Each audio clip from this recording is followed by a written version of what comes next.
બોટાદ જિલ્લાના ગઢડા ગામે નવી કાપડ બજારમાં જાહેરમાં લારીઓ લઈને ઊભા રહેતા લોકોને પોલીસ તંત્રએ હટાવતા લારી ધારકો મામલતદાર અને ગઢડા પોલીસ સ્ટેશનમાં રજૂઆત કરવા માટે પહોંચ્યા હતા। ગઢડા શહેરમાં ટાવર રોડ જે મુખ્ય બજાર આવેલી છે તેમાં લારી ધારકો સ્વામિનારાયણ મંદિરના પગલે પોતાની રોજગારી યાત્રાળુઓ મારફત મેળવતા હોય છે, ત્યારે પોલીસે ટ્રાફિકને પગલે હટાવતા મામલતદાર અને ગઢડા પોલીસ સ્ટેશનમાં તેમની રોજગારી હિનવાતી હોવાના પગલે રજૂઆત કરી હતી।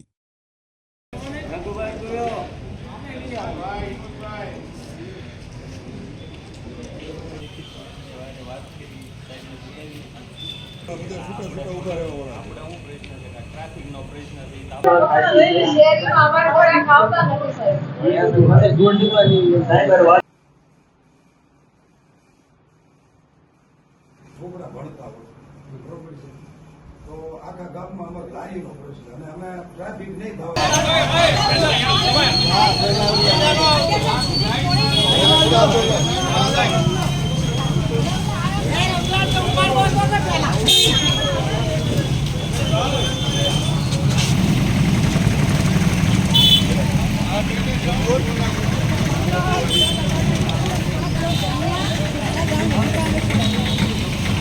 એવું છે એને મામલતદાર સાહેબ પાસે અમે ત્યારે રજૂઆત કરવા આવ્યા છીએ, તો અહીંયા મેડમ છે ને બરોબર છે। હવે એને એમ કીધું છે કે ભાઈ તમે સોમવારે આવો, તમારો પ્રશ્ન અમે સોલ્વ કરી દઈએ। હવે અત્યારે પ્રશ્ન એવો છે કે સાહેબ કે 50 થી 60 જણ છે ને રૂજુ વગરના થઈ ગયા છે। હવે એનું શું કરવું? ગુજરાતી સરકાર એમ કહે છે કે ભાઈ અમે તમને રોજી તો આપી નથી શકતા, બસ ભાઈ બરોબર છે ને, તમે આપી નથી શકતા તો સિલિન્ડર લેવા જોશો આ જે છે।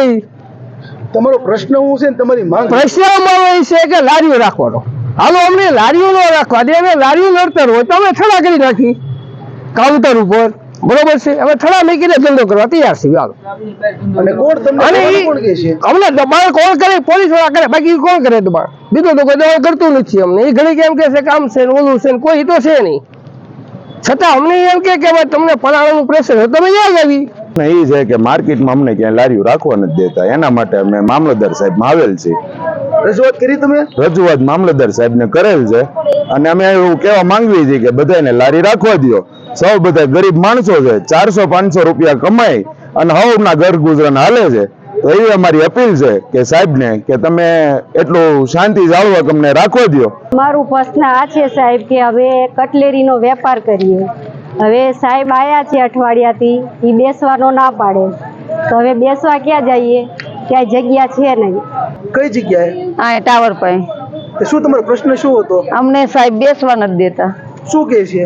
એમ કે અમને તમને આ બધું ખાલી કરીને નદી બાજુ વયા જાઓ। તમે રોજનું કેટલું કમાવો છો? અમે આવે 400-500 રૂપિયા સાહેબ। એના પર અમારે કોણ આવે છે હટાવવાનું કેવા? સાહેબ પોલીસ, અમે એવું બધું ઓળખતા નથી સાહેબ, અમને કે એટલે અમે લઈ લઈએ।